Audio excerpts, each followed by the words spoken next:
Boom. And we're off. Okay. Oh, wait, one second. Let me do one thing. Pardon me. Desktop. And Cape stuff. Perfect. Okay. In a world of capes and lunatics, gods and monsters, there are those who tell stories. The stories of those capes, lunatics, gods, and monsters on Marvel Assembled. Avast me, hearties, and welcome once again to Full Stream Ahead. I am your captain, Charlie the Professor Esser, and with me, as always, is my skinny rich friend and first mate. It's Mozz. And tonight we are talking Marvel Studios Assembled, the making of Ms. Marvel. Join Iman Vellani and the cast and crew on set during the production of Ms. Marvel. Stars Kevin Feige, Sana Amant, Bisha K. Ali. See, all the people that are the creators are now the stars. And that's the whole point of all of this. Kevin Feige, self-executive producer. Sana Amant, Ms. Marvel co-creator, executive producer. Bisha K. Ali is our head writer and executive producer. Jenna Burgess, supervising producer. Adil El Arabi and Bilal Falah are our directors and executive producers. And the list goes on and on of all the let's get the last two directors in here, which is Mira Menon as a director and Sharmeen Obed Chinay as a director. And then we get just good old Iman Vellani as Kamala Khan, Matt Lintz as Bruno, Yasmin Fletcher as Nakia, Laurel Marsden as Zoe, Sugar Sakir as Amir, Mohan Kapoor as Yusuf, Zenobia Shroff as Muniba Risha. Muniba, I think. Yeah. Muniba, yeah. And Risha as Carmen, Aramis Knight as Red Dagger, Nimra Buka as Najma, Farhan Akhtar as Walid, Gary Powell, second unit director. Kamran's not listed there? I'm sorry? Kamran, we listed Kamran a little while ago, didn't we? What was Kamran? Kamran was Rish Shah. Yes. And then we've got Dan Carter is Salim, although it's always their self and their character. Aku Anangbo is Faria.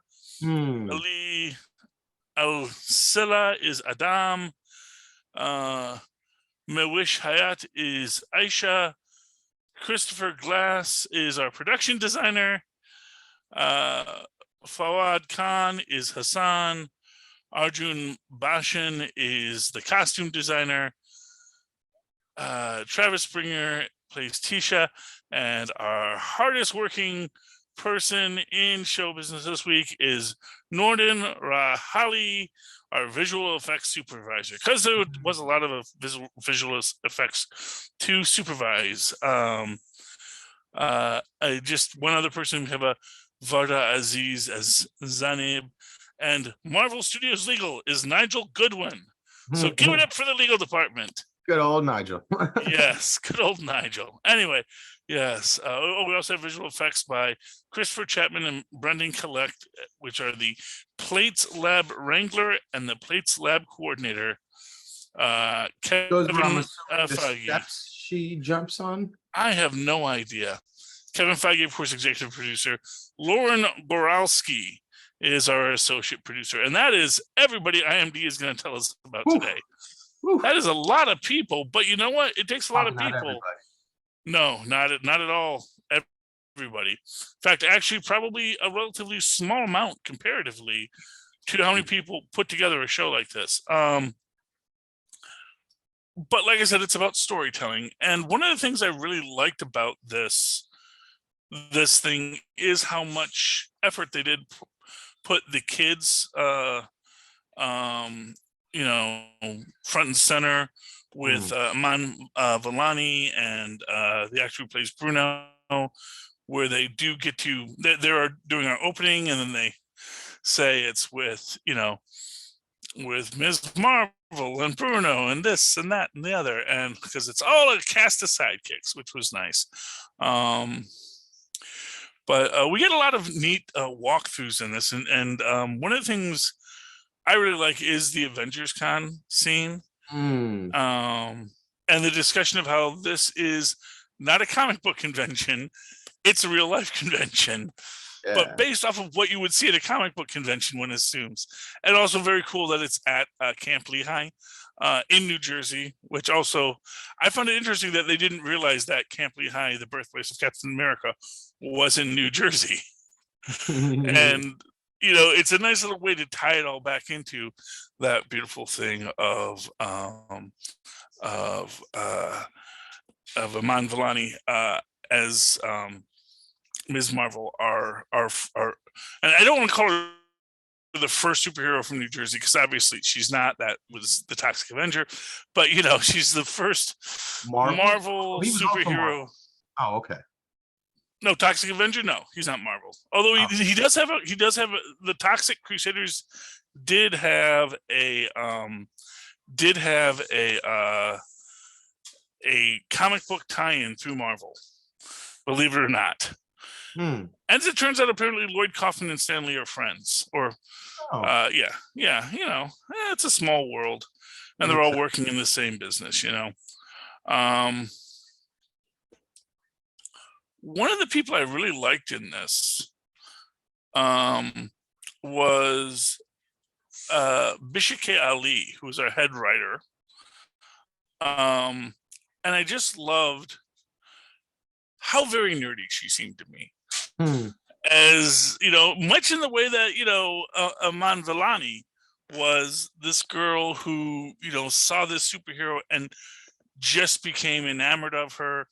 And again, I think this is one of the things that, as I always say, that Marvel gets right, is Marvel hires fans who will want to dedicate themselves to doing right by the heroes, you know. It was also a tremendous undercurrent of everybody knowing the responsibility that was on their shoulders. Like when Black Panther came out, or when Shang-Chi came out, it was a cultural moment for those communities. And these people understood the opportunity that they had, and they pulled, like, you know, really, really powerful, well-known actors from Pakistan and India and brought them over. And you could see how deeply excited everyone was for, you know, I mean, technically speaking, you know, a little project, a little Marvel show, but everybody had such reverence for the opportunity in front of them to introduce a brown girl superhero and what it meant for the community at large. And everybody took that really seriously.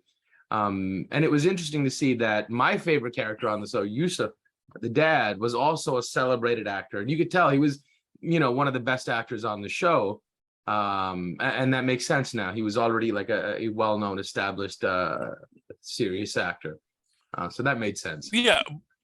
But I also love his humility in that, where you made this point, like, you know, where he says, you know, I've never done this before. I mean, I've done lots of stuff. You know, but I've never done this. I've never done and I have, you know, I'm willing to learn how we do it for them. And I really enjoyed that. I like the fact that the woman who plays Kamala's mom made the point that she was once a dancer, which makes you wonder if those are like her actual glamour shots when she was a teenager. You know, I really love their relationship that they get. We don't get as much of it as maybe you could, but I think we got just enough of it. You got this idea that, you know, this was this, you know, middle-aged couple very much in love, still working to raise this family and dealing with the complexities and the different dynamics that exist, you know, between the two. I think that really makes for a beautiful thing. But yeah, I mean, we have, like, I believe, um, you know, the guy who plays not the Red Dagger, but Waleed.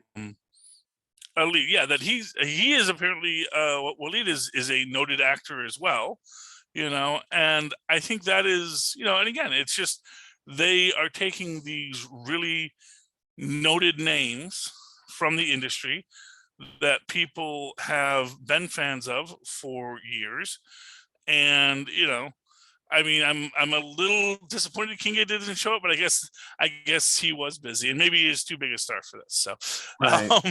you know, Although for him, this would have been an opportunity as well. He's from Pakistan as yes. well. So, Oh yeah, yeah. but I I'm mean, sure I'm sure they're saving that for somewhere down the road. That is a pretty cool oh moment. yeah, And yeah, build stuff exactly.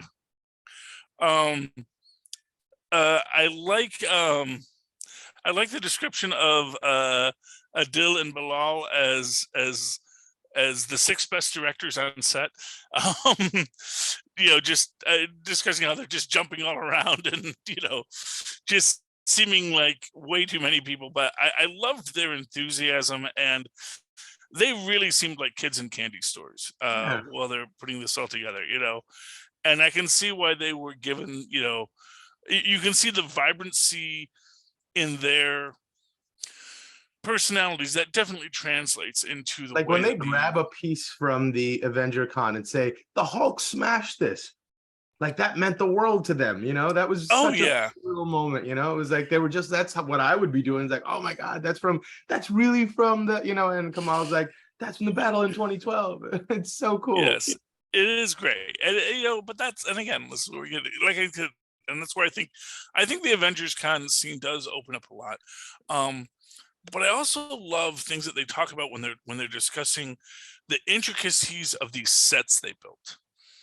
Like even like when they talk about the Red Dagger's lair, and it's like literally it's like a supervillain lair that it's like no, it's like you would just think, oh, it would slide away and would see a door, but then you know, then would cut to us walking down. It's like no, we actually walked down an entire hallway across this thing to get to the secret lair. And I just thought that is, first off, that is such commitment to the bit, you Mm. know, and also it gives to it that reality. And that's one of the things I think that this, for outlandish as any superhero show ever is, I really think there was always this effort to make it real, to make you feel like this is honestly a physical place that you can inhabit Not only that, but the as they're people's inhabiting reactions to it are it. genuine. You know, it's like it's hard not to be taken aback by this world that they build around you. It's like I don't have to try at all. I walk in here and I'm flabbergasted. And I think I wonder which takes they must have used of that moment because it was Aramis's first time seeing the set as well. And he has Yeah, to walk in like pretending like he knows the place. And Iman can just fully just be herself and be like, wow, you know, she can yes. ride that emotion, but he has to tamp it down and be like, oh yeah, no, I've been here before. So I wonder like which version of the take they used. And how difficult it must have been him to continue to play that while going, oh my God, this is all like, wow. Well, you know, these people are professionals, and you know, I am kind of curious because you know there was something Aman Vellani kind of made it seem like this was her first audition or acting I don't think it is, you know, because she was saying how she'd never really thought to be an actor until she heard they were casting for that. Oh Yeah. no, yeah, okay, she's doing other things now, but yeah, so it looks like she She's has, just a Captain Marvel fan who said, you know yeah, what? Why not? That yeah. sounds like my story, minus the super stuff, you know, but that sounds like my story. Well, being Canadian is a superpower in and of itself. So, you know, I liked that. I also like, you know, I like what seemed to be the genuine relationship between um, Aman, Matt, and Yasmin, Bruno, Kamala, and Nakia. I really felt that you got that, and they said that they were all living in the same hotel. you know. So it's like a dorm room for these high school kids in sleepaway camp, you know. The friends you make It reminded me of like the first play I ever did in high school. You know, and like normally as a grown-up, you do plays, you get like, you know, a couple of weeks of rehearsal at best, you know. And back in high school, we had 3 months of rehearsal, you know, where every day after school you were around the same people and you were just doing the same thing, involved in the same pursuits, running those lines, and how close you guys got. And it must have been that way for them too. Really was nostalgic. Yeah, and you know, even when you think about it, like they probably like were, you know, yeah, and obviously because they're all minors, you can only work them so many hours, so you actually do have to spread it out a lot. But also there is 6 episodes, so you know there's a lot they're getting done. So they probably were, and all under COVID restrictions too, no less. So yeah, they probably spent a lot of time together. This was their family, and I think it's great that they actually seem to be good friends, at least in this. It was kind of strange seeing Bruno walk over to Conrad and be like, "This guy's the man." I'm like, "Oh, that's adorable." Yeah. Oh yeah, yeah. Well, you know, they're really fun, and you know, I will say, you know, and of course, yeah, obviously that's the dynamic between the two characters. But he's also going to be honest. He's a cool guy, you know, and you know, it's neat that they can turn it off set, but you know, because it is just for fun. We're not really these people, but they do seem to embody these people, and it's almost like what they used to say about the Little Rascals. It's like, you know, they just cast kids and it says, you know, we need a fat kid, get Spanky, you need a country kid, get Alfalfa, you know, get Buckwheat in here. And, you know, that's how they did it. And it just, you throw these kids in there, you let the kids play, give them a rough script to work through, and you're going to make some brilliant stuff out of the deal. And I think that's sort of what happened with these guys, you know, within their interpersonal dynamics. But then you do have, we have some great stuff on the visual effects as well, and how, you know, I'm still not happy with their explanation for why they went with the energy armor. I know they did it, and you know, I've made peace with it. In fact, if it reveals that it's actually something to do with the negative zone, and there's going to be this whole thing about that antimatter energy from this other universe that is, you know, maybe even seeping in, and maybe that's part of the cosmic energies as well. There could be a lot that could be revealed about that, but you know, I like that they tried their best to give us an embiggen scene, you know, and especially because they understood, like, look, we're doing this and we need to make it work for the character, and we need to make it work for the story we're telling, and that was nice. You know, yeah, I mean, I just really enjoyed what they were able to show us in this. I really think that there's so much that goes into making of these things. There's a part of me that I kind of like the assembleds after the fact even better, because they really go into, okay, here's how we got these details right, you know, here's how we went in. In fact, there was actually even a thing they were talking about, like all of the people that we meet in India or in Pakistan are all people from Pakistan. And it's like, you know, we're not going to dress them. They're going to dress themselves because they know what it looks. This is what people are wearing. This is what you dress like. And that is how you design that whole set. You make it as real as possible by bringing in people who know what that looks like, you know? So that was very, very neat.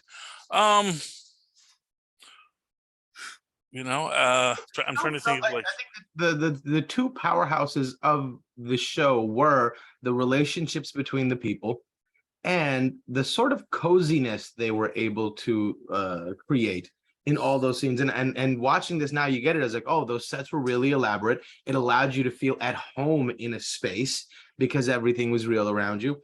And everybody was living with each other, so they had that comfort and chemistry with each other, and that translated onto scene. And those are the two most powerful elements of that show: the family togetherness, represented by the relationship and by the environments, and how homey it felt.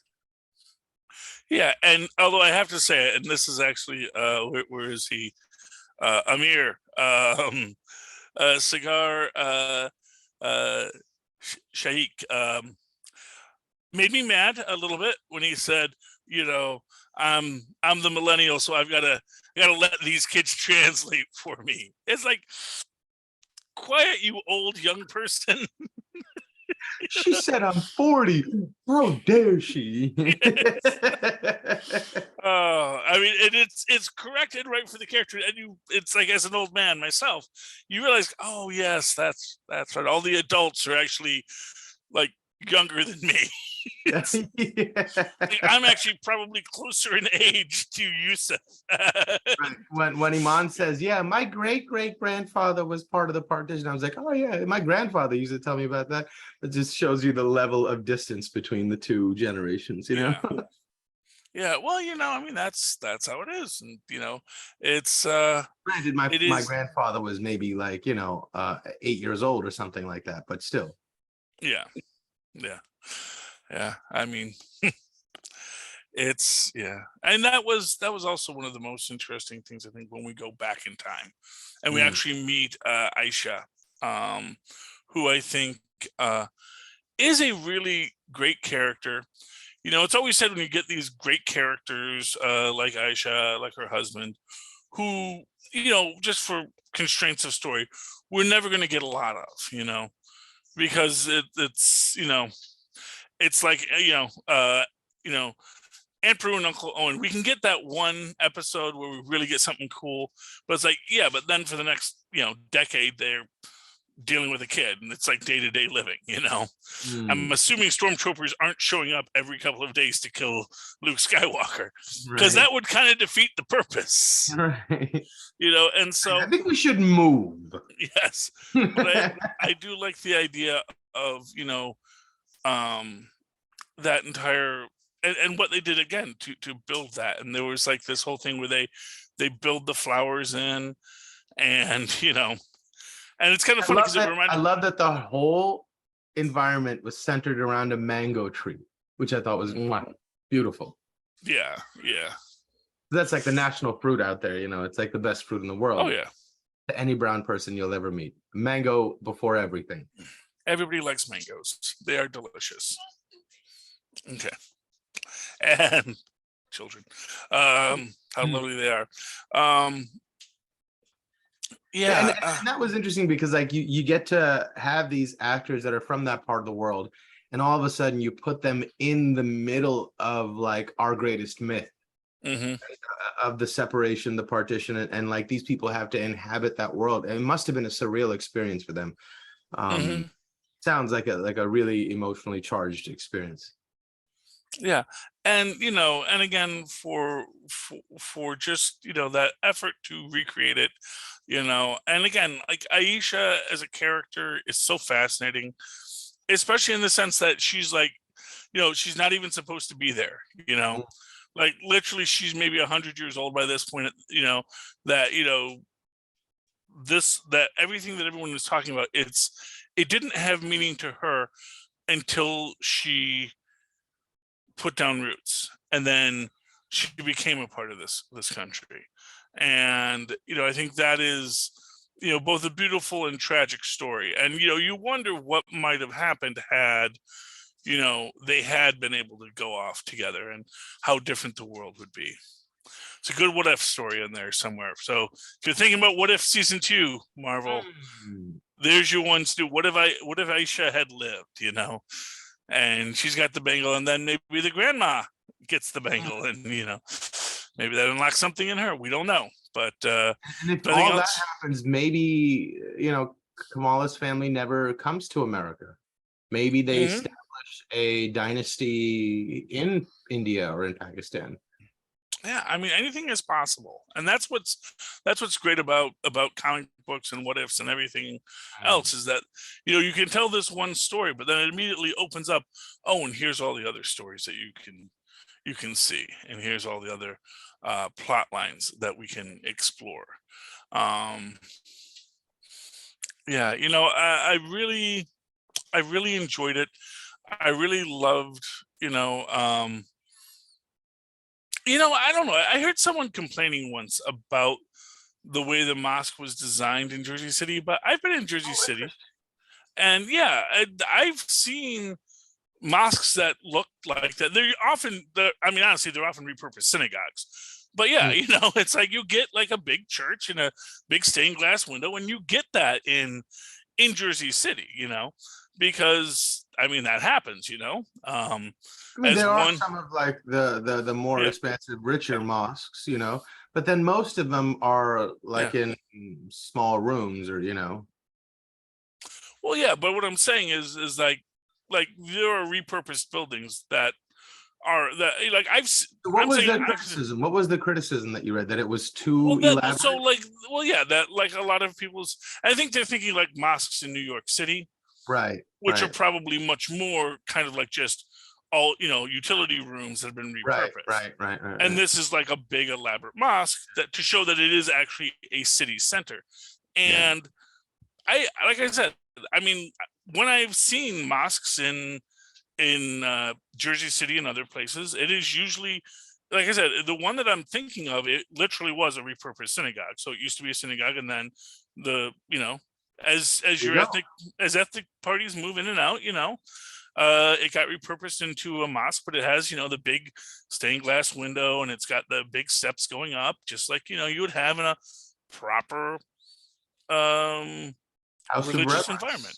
Yeah, exactly. So I mean, to me, that was that complaint I felt was both mistaken because, like I said, there are mosques in Jersey City that do look like that, or the surrounding area. Might be in Hoboken. I could be mistaken exactly what part of town it's in, but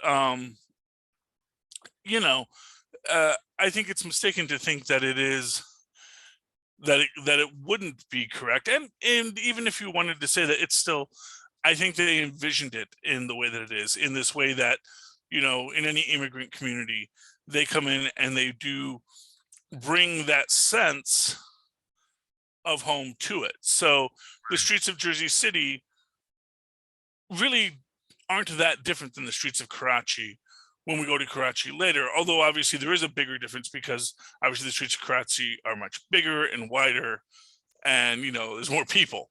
But in the sense that the colors and the lights and the sounds that they should rhyme, I think actually makes a lot of Mm. sense, Hmm. and that they would have this more elaborate mosque because it is obviously a bigger mosque in the area, Yeah. because it's clearly pulling from everyone. It's not like one little group of, it's like this is whatever mosques this is, they've got all the different groups from Yeah. all the different. I mean, I'm sure on all the regular days they go to their own local mosques, but on the big day, like the Eid celebration, I'm Mhm. sure everybody comes to like the community center, big mosques, Yeah, and well, celebrate. So that exactly. makes It's like when you have a cathedral in a Catholic neighborhood, right. you go to the big church, maybe you go to your little church that's just down the way, um, on most events. But when you want to go for that big Easter Sunday mass, you want to go to the Sacred Heart and get the big rose window and all that stuff. It's very beautiful. But yeah, so I thought that was very cool what they did there. I think they really envisioned what it would be like without overselling it. And I think that worked. And they even like discussed the problems that, quite frankly, I think all city churches have, about that parts of it are not as nice as it could be. And of course, the best pews are always reserved for the people that are being separated for whatever reason, Mm. whether it is by class or race or whatever, or in this case, gender. Um, so that's another thing. I think that the show really made the experience much more universal if you're open to seeing how Mm. universal human societies are and groups are. And I think Yeah. conversations like that are the first steps towards fostering that Mm. understanding. Yeah. Um, So it's good of that course, this show is creating those conversations. yes. And of course, one of the most biggest things in it is we do get, of course, your big third act battle, Mm. which I do think I think it's interesting because you can look at, because we really get two good fights back to back in this. You get that original. Well, of course, you have the Red Dagger fight in Karachi. You have the wedding, which is a good fight, but it's a lot more.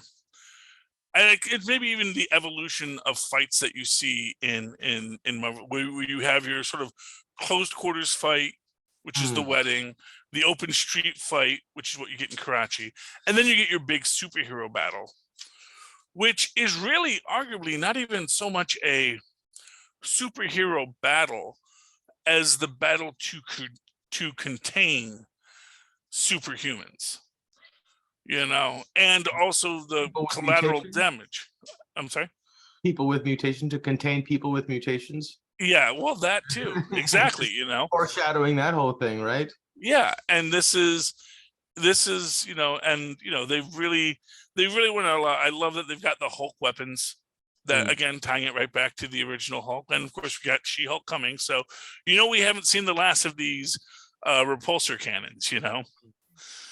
Damage Control took control of all of Stark Tech's unregulated tech, and they are having Well, isn't a it? field day. Yeah, this was the tech used by Thunderbolt Ross, wasn't it? Yes, but it was also designed by Stark. Oh. This is one of those great Easter eggs from that Hulk movie. I don't like to call it the first Hulk movie because it's technically the second Hulk movie and maybe even the third Hulk movie, right? No, that's the second Hulk movie. That's right, because Eric Bana was the first one. Yeah, the first one by Ang Lee, which I still say is an underrated film. I think it's better than the others, in my opinion. But I'm a minority there. I know. And I even like the fact that that one ends off in South America, and then the second one takes up in South America, which is why I always feel that there's maybe not as much continuity, but there's some threads of universal variants that go through it. And then, but if you see one of the Easter eggs in that is during the credits, and I believe it's even the opening credits, they're showing all the weapons, or maybe it's the end credits, but they're showing all the blueprints for the weapons, and you see Stark Industries on all of the blueprints. Wow. Because that's who they were hiring to build weapons to contain superhuman threats. Wow. Because the reality is that the world was changing, and we needed weapons that could control these threats, because there will be threats.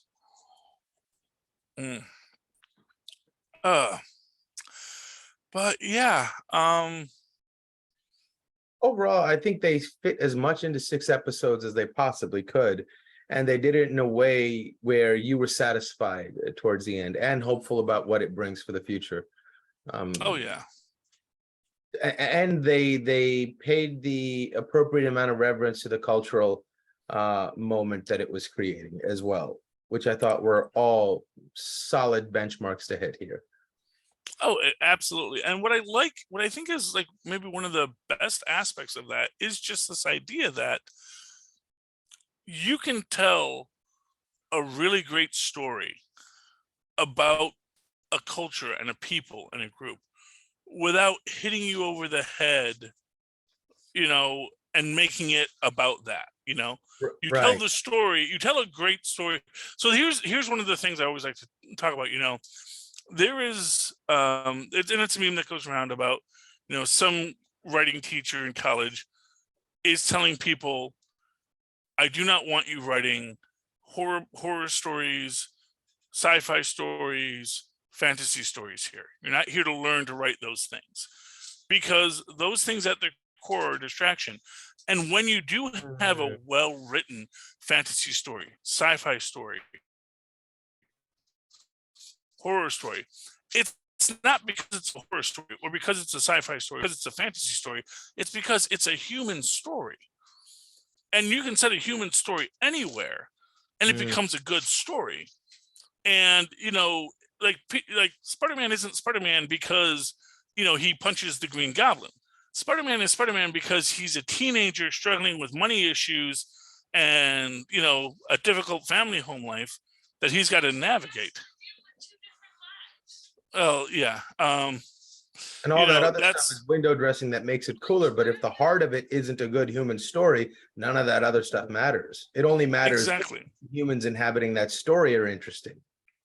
And of course, what people said about Ms. Marvel, people who are Marvel fan, Ms. Marvel fans, is, you know, this really gives you those strong Peter Parker vibes of Mm, this teenager going to school, navigating crushes and friendships and all these things that make up a good story, regardless of if they had powers. And they even made that point. They said, you know, we had to be able to tell this story without superpowers, which I think is the most important writing tip you can ever have if you want to write anything, is whatever your conceit is, you know, that story has to be able to be told without the conceit, because the conceit may look cool and we can love some deep lore about the force and arc reactors and vibranium, but if we don't make these characters human, all that stuff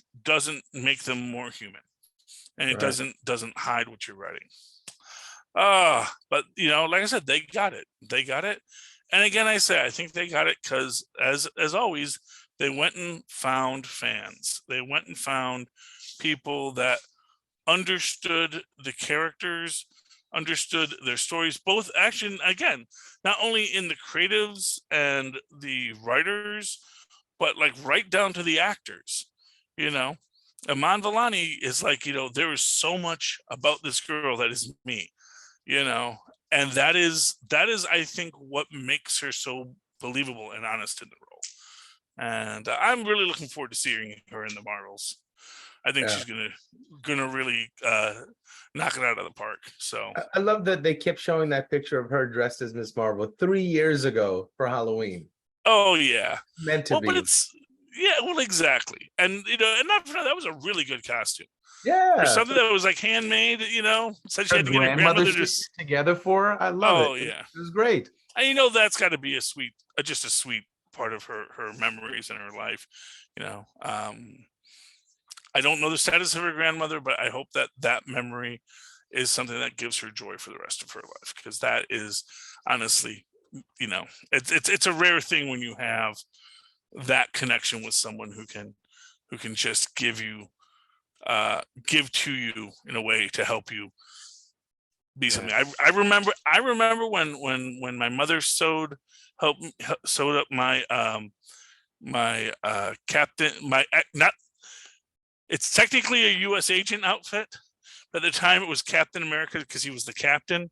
And Okay. so my mom actually sewed me the whole, we got the black, you know, the black sweatpants. My mom sewed on the Shield. the bar, yeah, the shield with the empty star here. And we took an old sled, and we made my very cool black and red shield. It was Oh, pretty awesome. That was one of my that's awesome. best things ever. And you know, even had the little mask I had for years. I don't know where it is now, but I think at one point, I think even Tristan wore it for a little bit. Wow. But That's cool. yeah. Anyway, but that's my story. Okay. Maz, any final thoughts on tonight's episode? No, I'm blown away. I was very surprised by this show. I didn't expect it to be as good as it was. And every trepidation I had about how they might be heavy-handed with certain things, culturally speaking, or whatever, they had a deft and subtle hand with it. And it served the story in a broader way. They told a really, really interesting and engaging story. And like you said, all the other bells and whistles were nice, but it all worked because they told a good story. Exactly. And our next story is going to be the She-Hulk, Ooh. dropping this Thursday. So listen for that, good listeners. And in the meantime, if anyone would like to reach out to us, talk to us about Capes and Lunatics, they can do so at CapesandLunatics, all spelled out, at gmail.com. Call us and leave us a voice message at 614-382-2737. That's 614-38-CAPES. And you can go to Linktree, that's linktr.ee/Capes and Lunatics. Look for the link in the show note where you can buy yourself a real aluminum mugs that keep your Aluminium, like they say in Canada. Okay. No, I have to finish the podcast. Like, you're in Anyway. America, Dad. Act right. Yes. Bet you Monty Villani says aluminium. Maybe. I doubt Yeah. it, though. She's an American. No, she's a Canadian. Oh. Right, man. Oh, Gotta- right. All the best actors come from Canada. Everyone knows that. Hey. Okay. Present company accepted. But yeah, go do that. Go to Linktree, linktr.ee/capes and lunatics, again spelled out. You can get our merch. You can subscribe to our Patreon, where you can get full video content for as little as $5 a month, where you will be able to not only see topless movie reviews, but find out the worst superhero film of all time, at least from the random collections that we picked. And if you are one of our contributors, you get to vote on it too. You get to settle the feuds. Anyway, Mozz, if people would like to talk to you about She-Hulk, about Ms. Marvel, about anything in the universe, how can they find you? They can email me at mozzmanzor@gmail.com or find me on Facebook under Mozz Manzor. That's MOZZMANZOOR. And of course, you can always write to me in that old-fashioned email way the way our mothers and fathers once did, before the millennials started doing everything. Or before the Gen Z started confusing the millennials. My God. Yes. Oh, goodness. And then that's at superconnectivityblog@gmail.com. That's superconnectivityblog, all one word, at gmail.com. Of course, follow me on the Twitter as I live tweet things like the Return of Stargirl, at Charlie Esser. That's CharlieEsser. Look for the 2 E's in the middle. For quality. Ding. Thank you, Mozz. All right, me hearties, you've come to the end of another adventurous time learning about the world of Capes and Lunatics, Gods and Monsters. Come aboard again next week when we once again sail full stream ahead. Arg. What's funny about that line? It makes me long for the days when you can encounter the incredulity of Gen Z for whatever comes next. That's going to be an interesting moment. Oh yeah. Oh well, yeah. I mean, that's the thing. It's like that's the thing. Is like you think about Iman Vellani. She's a teenager. She's going to be a grown-up adult. She's going to wind up in the new generation, and then the next generation is going to be okay. Yeah. Okay, mom. You know, it's like you're always doomed to become the adult, and that is just the truth of life. Yes, indeed. You know, I used to be with it, and then they changed what it was, and now indeed. What is it is scary and confusing. Is that The Simpsons? That's The Simpsons. That's Grandpa. Yes. Oh, that's a great line. Oh, that's such a good line. And it'll happen to you. Oh, my word. Yes. Man, oh man. That's a classic.